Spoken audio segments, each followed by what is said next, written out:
Hi, this is just an update of what we've been doing on SharePoint.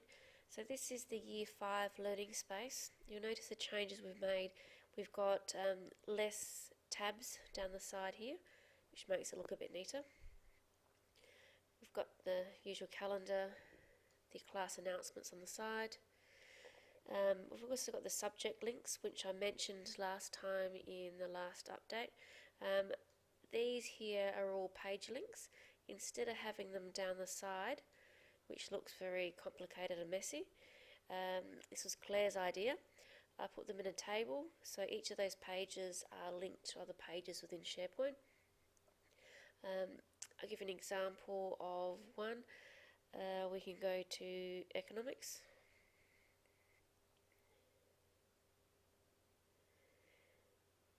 And this is a different way we set out one of our pages. Economics, we teach a particular term, for example term 2. So you've got your videos, and here you notice we've actually got the documents embedded here. And there's a reason for putting our documents with the actual page.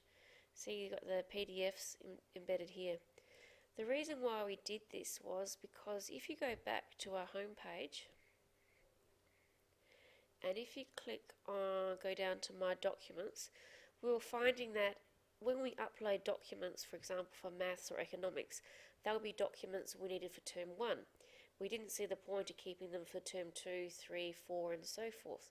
So each term we'd actually delete and tidy up our documents section here.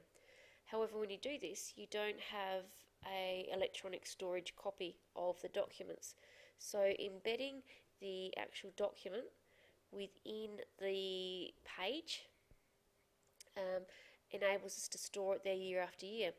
When I've actually finished with the economics page, for example, we might go to geography in term 3, I would hide this page, put geography term 3, and then next year when I want my geography term 2, I can just make it appear by unhiding it. Another thing we've done too recently, or 5JV has, is put all of my homework on SharePoint. So students click on the homework page when they come in on a Monday morning. We are aware that students may have limited internet access, so when they come to school, they go to the week, for example week 4, and they download the documents onto their device, and then they can access them at home. This reduces photocopying. It doesn't reduce student handwriting because students are required to answer the questions in the homework book, which is handwritten. The additional advantages of having homework online here is I can put up reading comprehension, for example. This is on soccer balls. And then I can have videos to support students' learning.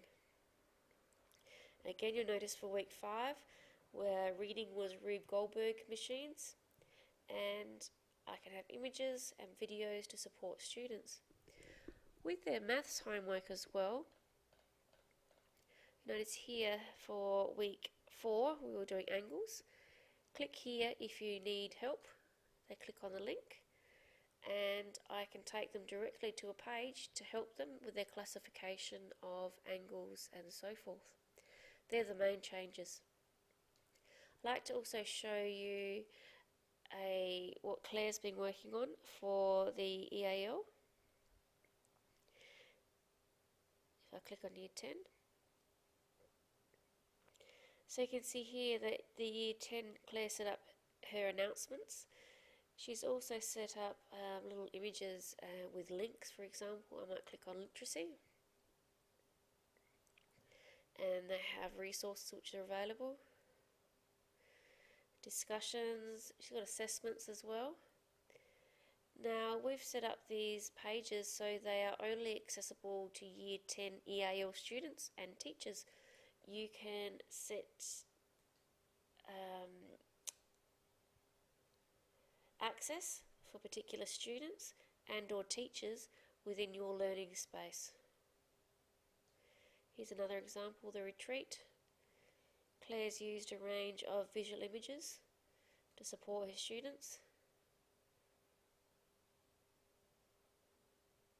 with text as well. And I'm sure there's much more on there that Claire could show you, but that's just a quick update on the progress we've been making with SharePoint.